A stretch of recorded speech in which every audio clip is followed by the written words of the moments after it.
Mari kita mulai. Assalamualaikum warahmatullahi wabarakatuh.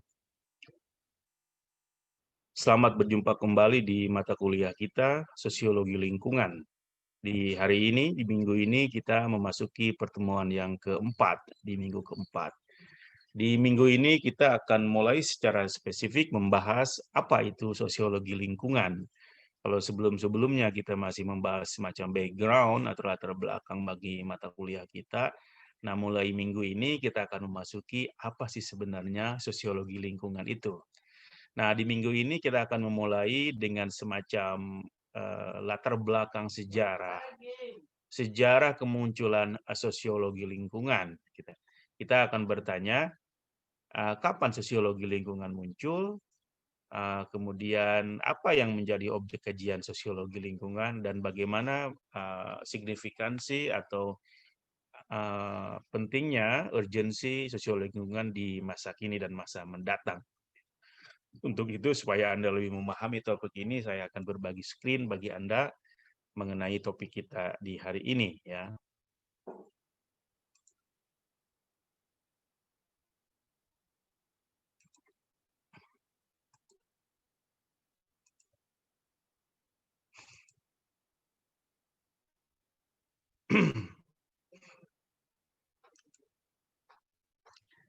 Baik, kita lanjutkan. Sosiologi lingkungan minggu keempat, sekilas tentang sosiologi lingkungan, kemunculan objek kajian dan masa depan. Oke, dalam pembahasan ini saya merujuk kepada sebuah artikel yang ditulis oleh salah satu tokoh sosiologi lingkungan yaitu Reilly Dunlap. Ditulis dalam sebuah artikelnya di International Encyclopedia of the Social and Behavioral Sciences, International Encyclopedia of Social and Behavioral Sciences, berjudul Environmental Sociology. Oke, kita mulai dengan hal yang sederhana saja, yaitu apa definisi dari sosiologi lingkungan. Oke. Secara umum, sosiologi lingkungan didefinisikan sebagai sebuah studi tentang interaksi antara masyarakat dan lingkungan. Nah, ini penting Anda pahami dengan baik pengetahuan dasar ini tentang mata kuliah kita. Jadi, apa itu sosiologi lingkungan? Sosiologi lingkungan adalah sebenarnya sebuah subdisiplin. Kenapa sebut subdisiplin? Karena disiplinnya adalah sosiologi. Nah, ketika ada kajian lain yang di bawah sosiologi itu yang secara spesifik membahas objek kajian tertentu, maka kita menyebutnya subdisiplin atau subdisiplin. Maka sosiologi lingkungan sebenarnya adalah sebuah subdisiplin dari disiplin ilmu sosiologi, sebuah sub dari sebuah disiplin yang dinamakan sosiologi. Oke, jadi sosiologi lingkungan adalah sebuah subdisiplin ilmu yang mengkaji, yang menganalisis, yang mempelajari tentang interaksi antara masyarakat dan lingkungannya. Nah, ini kita istilahnya ada satu kata yang spesifik, interaksi masyarakat antara masyarakat dan lingkungan.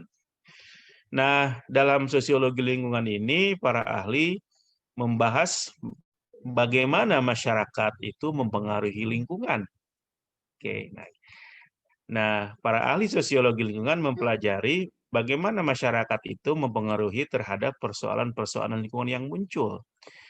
Kalau kita melihat ada persoalan lingkungan yang paparkan di minggu-minggu sebelumnya dalam analisis perspektif sosiologi lingkungan, maka para ahli sosiologi akan melihat apa yang mempengaruhi kerusakan-kerusakan itu dari perspektif sosial. Jadi bagaimana atau sejauh mana masyarakat dan mengapa masyarakat menjadi faktor bisa mempengaruhi terjadinya persoalan-persoalan lingkungan. Dan isu lain yang dibahas oleh sosiologi lingkungan adalah, nah ini kebalikan yang pertama tadi, yaitu bagaimana masyarakat itu dipengaruhi oleh perubahan lingkungan. Nah, masyarakat, kalau yang pertama adalah bagaimana masyarakat itu menjadi semacam aktor dari persoalan-persoalan lingkungan. Nah, pada aspek yang kedua ini, bagaimana masyarakat itu dipengaruhi oleh perubahan lingkungan yang diciptakan oleh mereka itu sendiri. Oke, jadi ada dua hal ya. yaitu sosiologi lingkungan mempelajari bagaimana interaksi antara masyarakat dan lingkungannya dibagi pada dua aspek, yaitu bagaimana masyarakat mempengaruhi terjadinya perubahan lingkungan, bagaimana masyarakat mempengaruhi terjadinya persoalan-persoalan atau isu lingkungan. Dan yang kedua, pada yang sama juga sosiologi pun mempelajari bagaimana masyarakat itu dipengaruhi oleh terjadinya perubahan dalam lingkungan. Bagaimana persoalan-persoalan lingkungan dan isu lingkungan itu mempengaruhi masyarakat, baik secara struktur dan baik secara individu. Oke. Pertanyaan selanjutnya yang ingin saya bahas adalah bagaimana ceritanya atau sejarahnya sosiologi lingkungan itu muncul menjadi sebuah subdisiplin ilmu yang kita kenal sekarang ini. Ya, kita lihat sejarah. Kalau kita membaca sejarahnya, sosiologi lingkungan itu sebenarnya baru berumur belum dalam konteks sebuah ilmu itu belum lama umurnya, belum tua, masih muda. Sekitar 4 dekade yang lalu kemunculannya, yaitu di Amerika Serikat pada tahun 1970-an. Mungkin bagi umur manusia, mungkin ini seperti umuran saya, ini sudah cukup tua ya, tapi dalam konteks sebuah ilmu ini masih muda ya. Jadi masih muda dan masih berupaya para ahlinya merancang dan merumuskan secara epistemologis, secara ontologis dan aksiologis. Kalau kita melihat dari perspektif filsafat ilmu ya. Oke, jadi sosiologi lingkungan itu muncul di Amerika Serikat pada tahun 1970-an, 40 tahun yang lalu. Apa yang memicu kemunculan sosiologi lingkungan itu? Nah, kemunculan sosiologi lingkungan sebagai sebuah subdisiplin dipicu oleh minat sosiologis atau ahli sosiologi ketika itu terhadap tumbuhnya kesadaran masyarakat akan isu lingkungan, yaitu salah satunya diwujudkan dalam aktivisme atau gerakan-gerakan dari gerakan sivil yang mengarah kepada lingkungan. Bagaimana masyarakat Amerika ketika itu mereka mulai peduli terhadap isu-isu lingkungan, mungkin sebagian turun ke jalan, mulai gerakan-gerakan demo dan protes dan sebagainya. Ya, nah ini disebut dengan aktivisme, gerakan-gerakan aktif dalam persoalan lingkungan di Amerika Serikat tahun 70-an itu. Dan akibat apa? Karena akibat meningkatnya persoalan lingkungan di dalam konteks Amerika Serikat tahun 70-an itu. Oke, ini yang tercatat dalam sejarah ceritanya. Mungkin ada cerita lain dari ini kalau kita membaca rujukan yang lain. Oke, kalau dibandingkan dengan kajian subdisiplin ilmu lainnya, oke, sebenarnya sosiologi lingkungan itu kajian yang marginal, itu pinggiran, tidak menjadi mainstream atau kajian utama pada awalnya ya.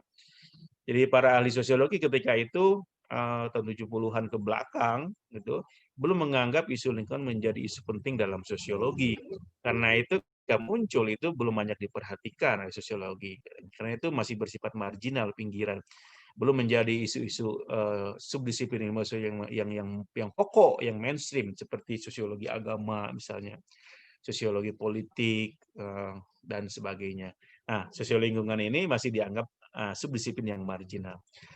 Tetapi semakin ke sini sosiologi lingkungan sudah menjadi banyak juga peminatnya dan saya kira ini sekarang sudah menjadi salah satu mainstream dari subdisiplin sosiologi.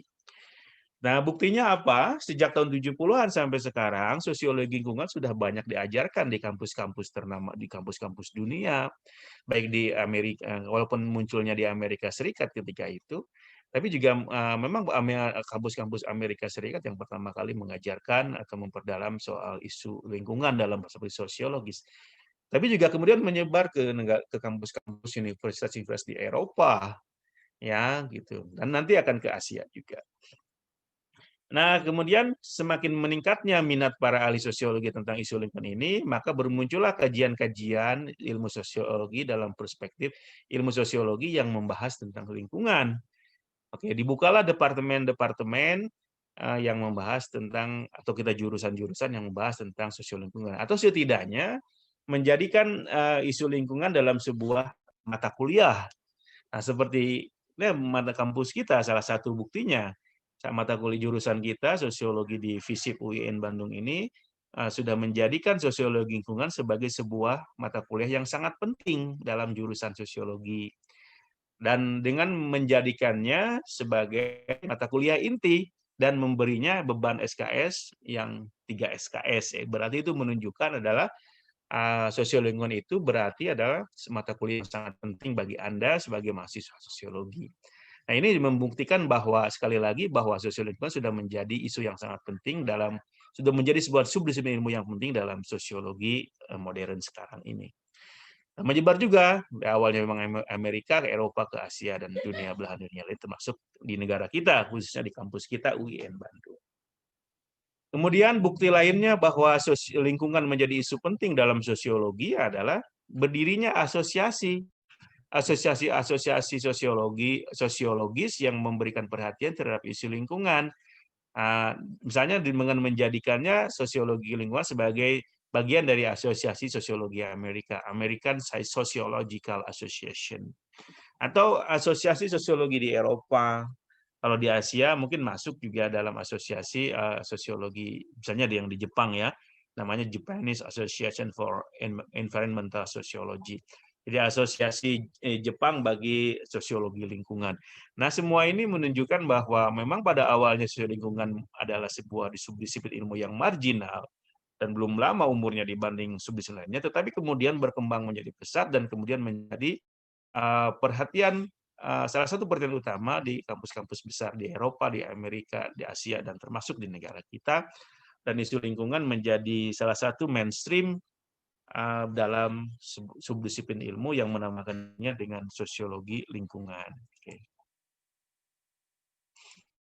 Oke, pertanyaan selanjutnya yang ingin sampaikan kepada Anda adalah apa yang dikaji oleh sosiologi lingkungan? Ya kan, gitu kan? Nah, kita semua yang sedang mempelajari mata kuliah ini mesti memahami ini. Karena kita sedang mempelajari sosiologi lingkungan, kita mesti bertanya pertanyaan mendasar ini, pertanyaan fundamental. Apa sih yang kita kaji di dalam sosiologi lingkungan ini? Ini penting Anda pahami dengan baik. Ya, ini sangat mendasar isunya. Jadi pertanyaan pentingnya yang saya sampaikan adalah apa yang menjadi fokus kajian sosiologi lingkungan? Nah, gini. Nah, sebelum sampai ke sana, saya ingin menyampaikan ada persoalan perubahan paradigma atau paradigm shift dalam sosiologi terhadap lingkungan. Begini, sosiologi lingkungan relatif terlambat untuk menjadi salah satu kajian utama atau subdisiplin utama dalam sosiologi karena ketika itu para ahli sosiologi masih berpandangan bahwa manusia itu punya keunggulan dibanding alam. Dengan demikian manusia itu tidak seperti alam terbebas dari masalah keterbatasan. Manusia punya kemampuan akal, reasoning yang sangat bagus, yang sangat luar biasa dibanding alam, tumbuhan, hewan, dan sebagainya. Sehingga itu manusia tidak punya kelebihan dibanding lingkungannya sehingga bisa mengatasi keterbatasan yang dialaminya yang tidak bisa dialami oleh alam. Karena itu faktor ini menganggap manusia itu terbebas dari persoalan keterbatasan. Nah, intinya adalah menganggap keunggulan manusia dibanding alam. Ini mirip dengan yang kita pelajari di pertemuan kedua, yaitu antroposentrisme. Tapi dalam konteks ini, paradigma ini spesifik disebut human exemptionalism paradigm. Dibaca paradigm ya, bukan paradigma. Nah, bahasa Indonesia paradigma, tapi ketika Anda mengucapkan dalam bahasa Inggris disebut paradigm. Jadi, pada awalnya ahli sosiologi menganggap manusia itu sangat unggul dibanding alam, sehingga manusia terbebas dari alam, sehingga bukan menjadi perhatian utama, itu paradigma disebut dengan human exemptionalism paradigm, paradigma pengecualian manusia dari keterbatasan alam. Nah, paham inilah yang menghambat setidaknya atau tidak terlalu bersemangat untuk menjadikan isu lingkungan sebagai subdisiplin sosiologi karena fokus kepada ketika awalnya para sosiologis lebih memfokuskan kepada manusianya itu sendiri, itu masyarakatnya. Nah, umumnya kan seperti kalau kita membaca sejarah sosiologi kan seperti itu. dari Auguste Comte, Weber, Durkheim, Marx dan sebagainya, mereka fokus kepada manusianya sebagai unsur terpenting dari masyarakat. Nah, tetapi mereka belum memperhatikan atau setidaknya belum memperhatikan kepada isu-isu di luar diri manusia, yaitu alam misalnya. Nah, ini yang menjadi mainstream. Nah, kemudian kita mulai tahun 70-an itu didorong atau dipicu oleh munculnya isu-isu lingkungan yang sangat besar di dunia ini, termasuk Amerika, Eropa, dan sebagainya. Paradigma itu mulai berubah. Fokusnya sekarang tidak lagi menjadikan manusia sebagai mainstream dalam kajian, tapi juga hal-hal lain di luar diri manusia. Salah satunya fokus pada isu lingkungan.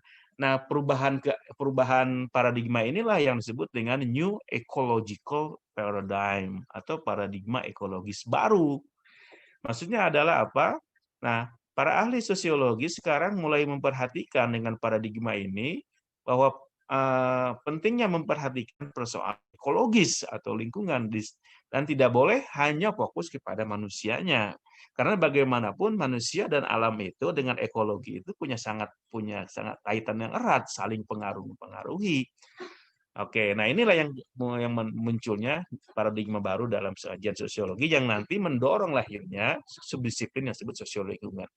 Nah, perubahannya terjadi di yang asal mula menganggap manusia fokus kepada manusia sebagai objek kajian, yaitu paradigma human exemptionalism paradigm, kemudian berubah kepada fokus kajiannya bukan hanya manusia, tapi sesuatu di luar manusia termasuk alam, dengan memunculkan paradigma ini disebut dengan New Ecological Paradigm, paradigma ekologis baru.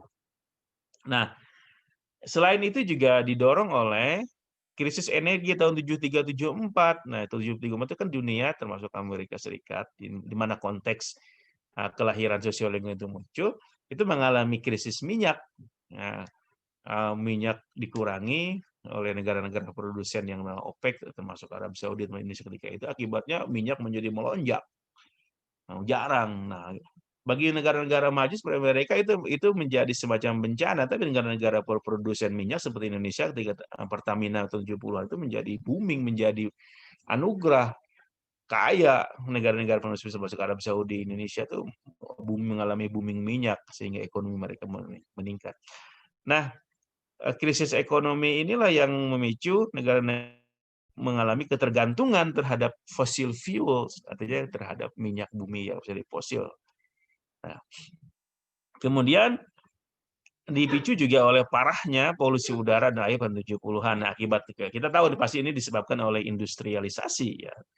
Pabrik-pabrik didirikan dan sebagainya, termasuk di negara maju, negara berkembang. Akibatnya lingkungan, udara mengalami rusak, air dan udara mengalami kerusakan yang parah. Oke, kita lebih spesifik. Apa yang menjadi fokus kajian sosiologi lingkungan ini secara umum, ya?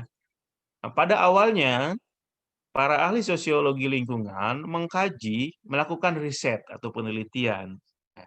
Nah, yang namanya juga pasti kan yang namanya sebuah disiplin ilmu pasti tugas utamanya adalah melakukan riset atau penelitian, ya.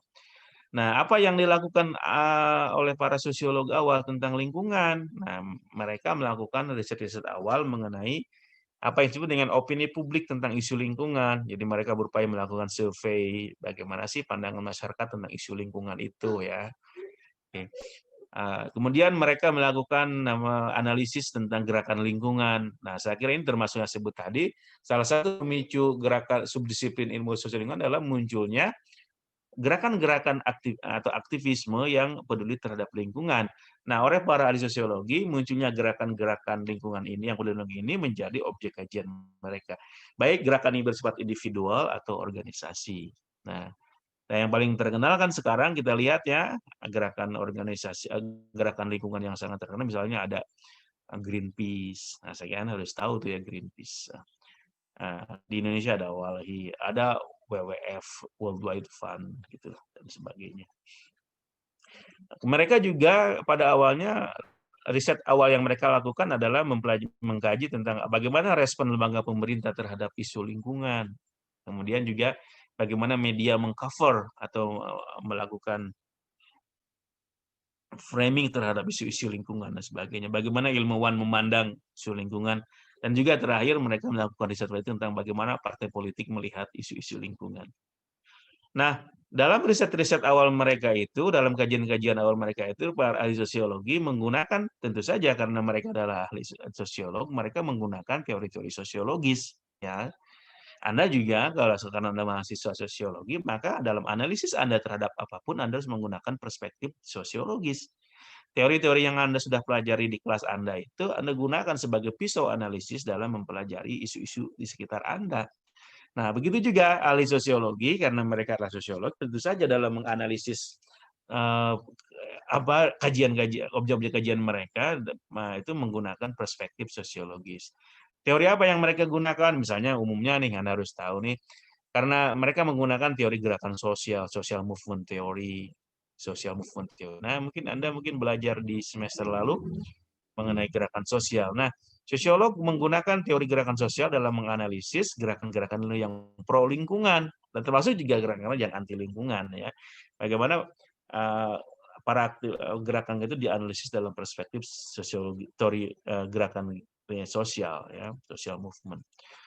Kemudian mereka juga menggunakan analisis discourse, discourse analisis dalam ini. Nah, misalnya bagaimana wacana tentang lingkungan itu dalam sebuah organisasi itu dibentuk, di frame.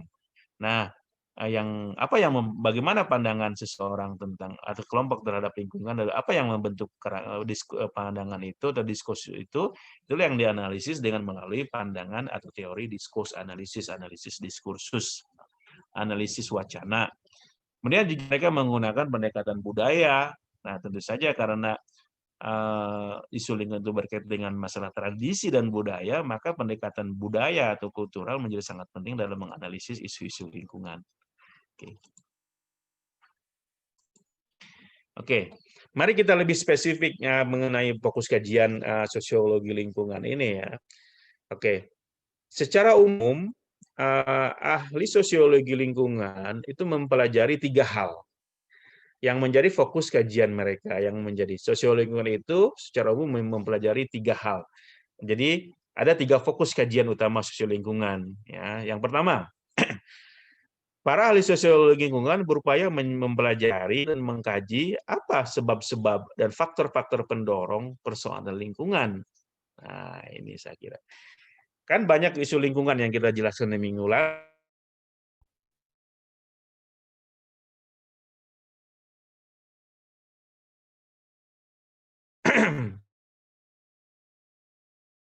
Minggu yang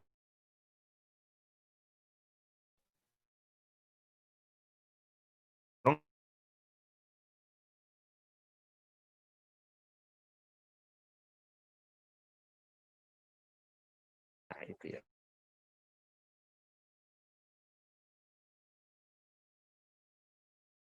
Nah, soalnya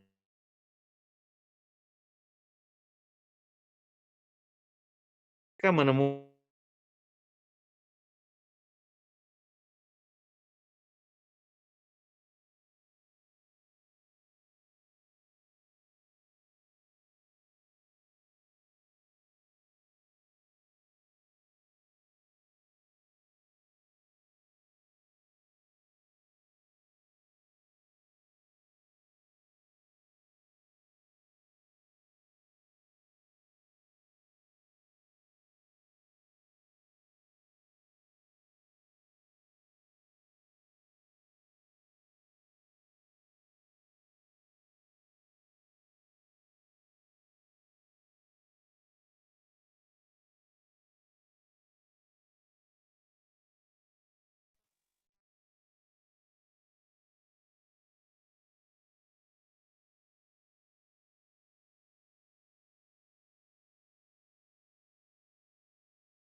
Oke.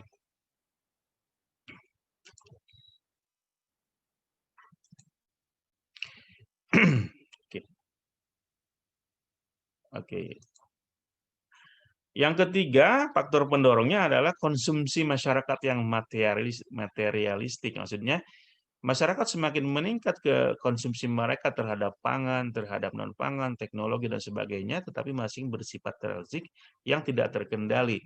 Kebutuhan yang banyak, konsumsi yang banyak, tanpa terkendali, apalagi didorong oleh semangat kapitalisme itu, semangat kapitalis itu menjadi faktor pendorong perusakan lingkungan. Faktor selanjutnya yang ditemukan oleh para ahli sosial lingkungan adalah adalah faktor produksi. Nah, dan ini berkaitan dengan industrialisasi. Jadi industri kan memproduksi barang-barang, tetapi barang itu berproduksi dengan sangat besar. Untuk siapa? Untuk pasar bebas. Nah, ini. Nah, produksi barang yang sangat besar melalui industrialisasi itu juga untuk orang banyak atau pasar itu mengakibatkan berefek kepada lingkungan. Misalnya yang kita lihat di kota kita, di Bandung, di Ranca Ekek, di Majalaya, di sekitar contoh Citarum, kan banyak industri di situ. Pakaian itu kan diproduksi secara massal, karena bersifat massal jumlahnya, itu mengakibatkan limbah industri yang sangat besar, dan itu kita lihat sendiri, Sungai Citarum, sungai terkotor di dunia. Nah, faktor lainnya yang menjadi pendorong atau penyebab kerusakan lingkungan adalah ini. Nah, ini sebenarnya ideologi dominan dalam ekonomi sekarang ini, yaitu kapitalis ekonomi, gitu. Sistem kapitalis ekonomi yang sekarang, mereka kan satu berpegang pada profit. Bagaimana para kapitalis pemilik modal itu, bagaimana mereka memperoleh profit, ya sebanyak-banyaknya dengan modal sedikit, untung banyak, nah itu profit.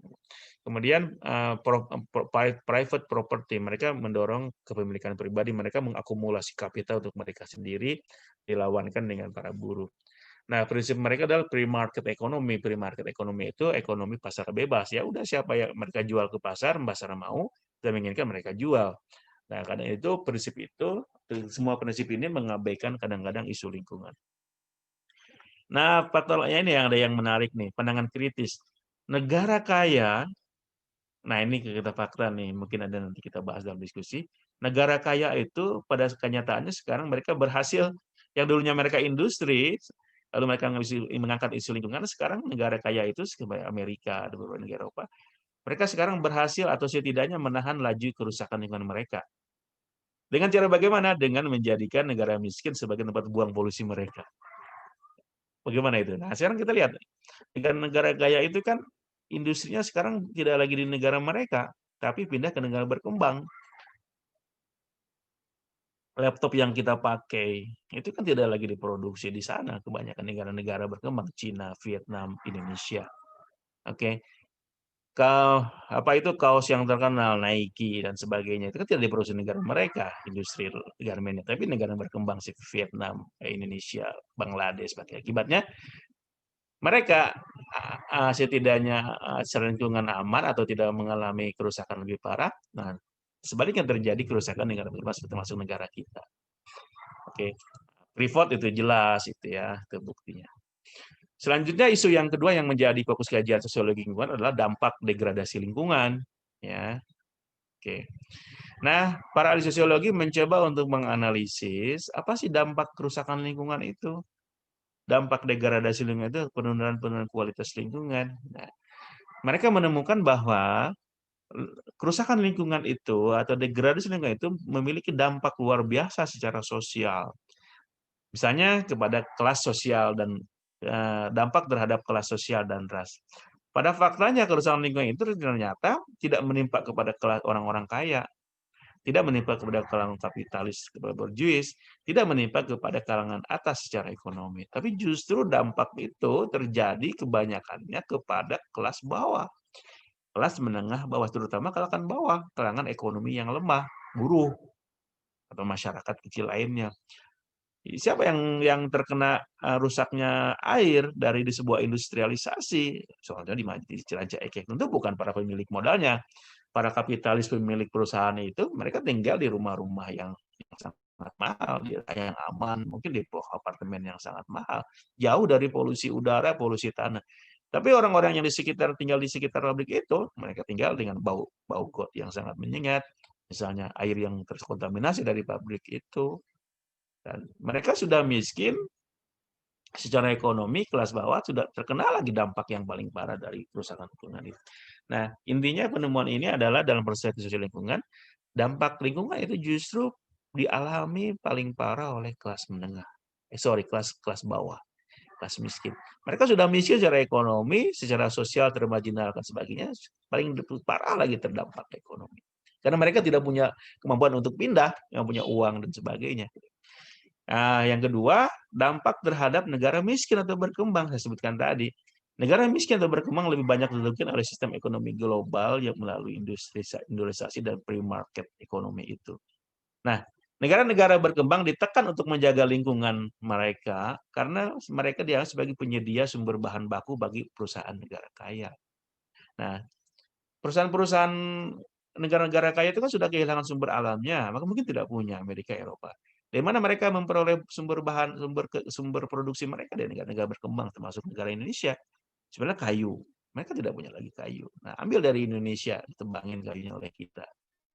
Siapa yang kena dampak? Ya tentu negara kita, kehilangan hutan dan sebagainya. Ya mereka enak saja.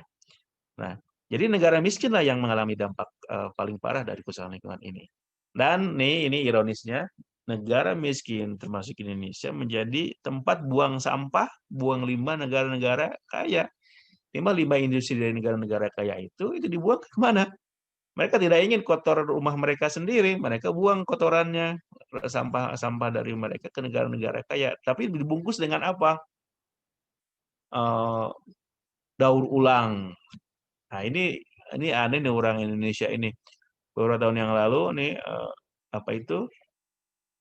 DPR mensidak kontainer di Tanjung Priok yang berisi justru sampah-sampah impor, sampah plastik seperti botol aqua diminum oleh wakil Komisi 4 atau berapa, Deddy Mulyadi yang mantan Bupati Purwakarta itu. Dia dengan omongannya menyidak, ini ada impor sampah dari negara maju ke Indonesia. Berarti di sendiri banyak sampah juga ya. Itu efeknya, ini faktanya adalah menjadikan negara-negara berkembang seperti kita sebagai buang sampah limbah industri negara-negara kaya. Tapi efek secara ekonomi itu bisa menjatuhkan harga sampah daur ulang yang dikelola oleh orang lokal kita seperti Simpang Rongsokan. Oke. Yang ketiga, ini yang terakhir yang secara global, para ahli sosiologi lingkungan mengkaji mengenai solusi bagi persoalan degradasi lingkungan. Nah, yang pertama kan mereka menganalisis faktor penyebabnya, faktor pendorong. Yang kedua mereka menganalisis dampak perusahaan lingkungan. Yang terakhir, mereka ingin tidak cuma mereka bersifat analisis teoritis mengenai isu lingkungan, mereka juga ingin berkontribusi bagaimana memberikan solusi terhadap persoalan lingkungan. Memang isu ini, solusi persoalan isu bagi lingkungan tidak menjadi perhatian semua ahli sosiologi lingkungan. Nah, misalnya ahli sosiologi lingkungan Amerika Serikat kurang perhatian terhadap isu lingkungan, memberikan isu sosiologi lingkungan. Tapi sebaliknya sosiologi lingkungan dari Eropa lebih cenderung memperhatikan bagaimana solusi yang bisa dilakukan oleh sosiolog bagi persoalan lingkungan. Nah, mengenai bagaimana solusi yang bisa diberikan oleh bagi persoalan lingkungan, nah para ahli sosial lingkungan mereka menganalisisnya dalam dua hal. Yang pertama disebut micro level focus. Nah, maksudnya adalah apa? Dalam memberikan solusi terhadap degradasi lingkungan itu, para ahli sosial lingkungan mereka mencoba mengembangkan perilaku individu untuk menjaga lingkungan. Jadi mereka ingin mengembangkan mengembangkan perilaku yang pro lingkungan. Fokusnya adalah pada individu, jadi micro level individu. Nah, jadi ingin mengembangkan sebuah perilaku melalui kampanye-kampanye, masyarakat itu secara individu berubah perilakunya. Oke. Contohnya apa? Masyarakat yang dikembangkan menjadi masyarakat yang suka menjaga lingkungannya atau setidaknya tidak memperparah lingkungan yang ada sekarang. Dimulai hal yang sederhana saja, misalnya didorong untuk mereka kalau tidak diperlukan lampu Anda matikan. Ketika Anda masuk kamar mandi misalnya, Anda mungkin perlu lampu Kalau di rumah saya, kalau siang-siang kamar mandi tidak perlu lampu. Nah, kalau Anda perlu lampu ketika masuk, ketika keluar itu tidak perlu lampu kan? Matikan saja ketika Anda keluar. Nah, itu adalah salah satu perilaku yang pro lingkungan. Seupaya kecil secara pada level mikro individu bagaimana mengembangkan perilaku yang pro terhadap lingkungan untuk mengatasi atau setidaknya tidak memperparah kerusakan lingkungan yang ada sekarang ini. Ini yang dikembangkan. Ini tentu saja ini lebih dekat kepada analisis yang bersifat interaksionis simbolisme ya gitu, dari mikrososiologi ya. Yang kedua, solusi yang ditawarkan oleh sosiolog lingkungan adalah bersifat makro, fokusnya kepada level makro besar, makro level fokusnya kepada level makro. Yaitu apa? Yaitu misalnya mendorong negara-negara itu untuk peduli terhadap lingkungan. Misalnya mereka mendorong pemerintah mengadopsi perjanjian-perjanjian internasional tentang menjaga lingkungan. Nah, saya kira ada PBB kan sudah membuat undang-undang bagi semua negara atau organisasi lingkungan dunia sudah membuat undang-undang bagaimana menjaga. Nah, dengan solusi yang diberikan oleh sosiologi itu bagaimana negara mengadopsi undang-undang internasional ini atau perjanjian internasional ini dalam menjaga lingkungan. Didorong untuk mengadopsi perjanjian dan hukum-hukum internasional tentang lingkungan.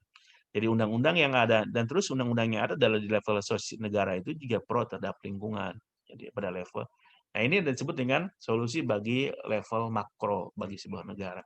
Atau dalam konteks yang lebih bawah adalah perubahan dalam level masyarakat atau dalam level meso atau level menengah itu perubahan dalam organisasi. Bagaimana organisasi masyarakat itu didorong untuk bisa punya sikap yang pro, kesadaran akan bahaya lingkungan, kerusakan lingkungan, dan kemudian terdorong untuk melakukan upaya-upaya pencegahan atau memperlambat proses terjadinya kerusakan lingkungan. Nah, ini saya kira fokus yang ketiga dari sosiologi lingkungan, bagaimana mereka mencoba untuk memberikan solusi bagi isu-isu lingkungan. Oke, salah satunya adalah solusi yang diberikan adalah yang mengikuti teori namanya EMT, Environmental Movement Theory, teori gerakan lingkungan. Nah, teori ini fokus analisisnya pada sumber reformasi lingkungan. Bagaimana mereka mendorong menciptakan reformasi lingkungan dan bagaimana mekanisme itu terjadi gitu. Apa yang mereka lakukan pada para pendukung teori ini, bagaimana mereka menawarkan solusi persoalan lingkungan. Misalnya, mereka mendorong ada inovasi teknologi yang ramah lingkungan atau berkelanjutan, sustainable. Ya. Nah, saya kira sekarang sudah banyak terjadi dengan solusi ini. Bagaimana industri atau para ilmuwan, para teknologi itu menciptakan alat-alat teknologi yang ramah lingkungan. Bukan sekedar hanya bisa bergerak atau berfungsi, tapi juga lebih dari itu bergerak dan berfungsi, bermanfaat, tapi juga kepada misalnya tujuan tertentu, tapi juga ramah terhadap lingkungan atau tidak memperparah lingkungan. Seperti itu. Atau misalnya dalam banyak kasus bagaimana diciptakan alat-alat yang bisa mengolah limbah industri dengan lebih bagus. Di Indonesia misalnya beberapa yang lalu saya juga ini banyak berita muncul ada orang-orang Indonesia yang bisa menciptakan alat pengolah sampah plastik menjadi tenaga tenaga motor atau apa. Nah, ini saya kira bagus. Nah, ini yang mesti didorong oleh berbagai pihak termasuk sosial lingkungan dan pemerintah untuk menciptakan inovasi-inovasi teknologi yang ramah terhadap lingkungan. Nah, Anda juga nanti kalau misalnya Anda menjadi inovator, buatlah inovasi teknologi yang ramah lingkungan apapun dalam bidang Anda tentunya.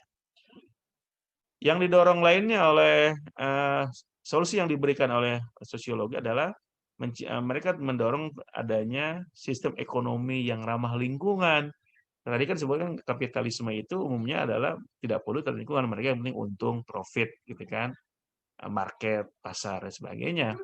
Nah, sekarang mereka mendorong terjadinya ekonomi kapitalisme yang ramah lingkungan. Bisa enggak ya? Jadi disebut green capitalism, kapitalisme hijau. Maksudnya mereka mendorong para kapitalis itu mereka boleh mencari untung dengan bisnis mereka, tapi jangan lupa mereka tolong dong perhatikan lingkungannya, tumbuhkan kesadaran kepada para kapitalis itu untuk menciptakan bisnis yang pro terhadap lingkungan, kapitalisme yang ramah lingkungan. Memang ini seperti kontradiktif ya. Kapitalisme itu kan pasti peduli pada apa yang penting untung, mana ada peduli terhadap yang lain. Tapi ini bukan hal yang tidak mungkin ditumbuhkan kesadaran kepada para pengusaha untuk menumbuhkan bisnis mereka itu, boleh mereka mencari untung, tapi juga jangan peduli, tidak boleh peduli terhadap, tidak boleh lupa terhadap persoalan lingkungan. Industri mereka jalan, lingkungan juga bagus. Nah, yang kita sebut tadi, kalau digabungkan dengan minggu yang lalu, kita bicara tentang sustainable development, pembangunan yang berkelanjutan. Pembangunan yang peduli terhadap lingkungan dan terhadap konteks sosial. Nah, kalau tadi solusinya bagi para pelaku pengusaha, pelaku usaha atau penguasa kaum kapital sekarang, atau produsen, sekarang solusinya diberikan bagi para konsumen, yaitu kita semua, masyarakat. Nah, masyarakat juga didorong dengan sosial lingkungan untuk menciptakan namanya green consumerism. Green consumerism artinya konsumerisme hijau. Bagaimana masyarakat didorong untuk mengkonsumsi bahan atau membeli barang kebutuhan mereka itu yang ramah lingkungan. Misalnya mereka hanya mengkonsumsi barang sesuai kebutuhan mereka, tidak berlebihan. Mereka mencegah atau tidak membeli setidaknya barang-barang yang mereka duga merusak lingkungan. Nah, kalau Anda tahu bahwa barang yang Anda beli itu diproduksi dengan merusak lingkungan di sekitar Anda jangan beli. Itu sebagai ada semacam hukuman sosial.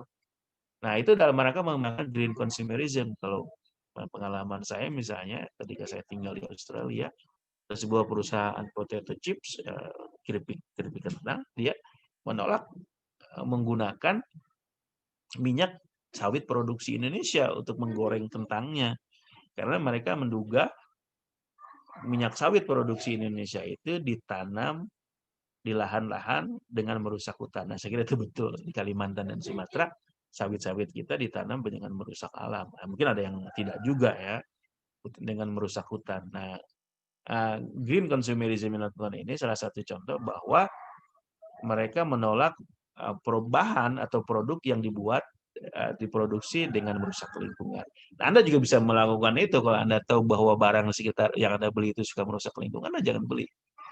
Oke, seperti itu. Kita mengembangkan namanya ini yang disebut dengan green consumerism.